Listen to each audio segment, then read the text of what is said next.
Yung nangyari na dati daw sinasabi lang, iba yung kay Senator De Lima, iba yung kay Senator Trillanes. Totoo po yun.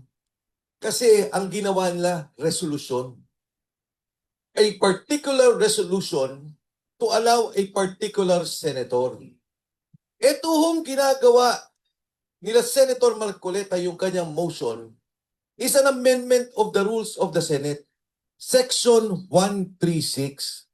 Ang sinasabi doon ay ipapayagan natin ang mga senador, because of their circumstance lahat, ay payagang bumoto at dumebate sa Senado. So yun no ang diferensya doon sa issue nila. Ngayon ang naging debate nung nakaraan sa Senado, kasi nagmotion si Senator Marcoleta, idinaan sa committee, sa Rules Committee. Ang sabi nila, hindi pa constituted yan eh. Bakit natin iti-take up ngayon? Dapat may committee report. But actually, yung sinasabi, the plenary o yung pangkabuuan is the highest body of the Senate.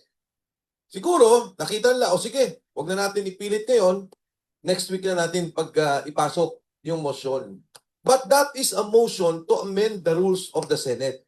Actually, the existing Senate rules now, during COVID, inaalaw talaga nila yung virtual Zoom or committee hearings. Yes, because of COVID. But now, it is an amendment of the rules.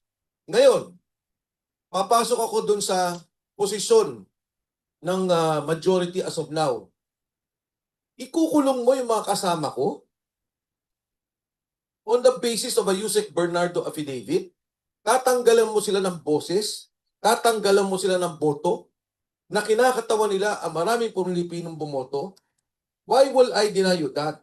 Kasi ang gusto nila, pag walang virtual voting, presence in the Senate. Yan ang nangyari kay Senator Bato. Dahil requirement nila, kailangan may physical presence ka. And nung noong araw niloloko Senator Bato, sabi hindi, nagtatakot ka, nagtatago ka. In fact, kitang-kita natin yung nangyari.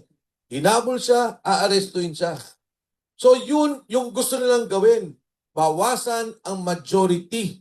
Mawala ng physical presence para muli matanggal nila ang Blue Ribbon Committee at sila ulit ang mamuno. Babalik ako. Yang amendment niyan, yang gulo niyan, Blue Ribbon Committee hearing.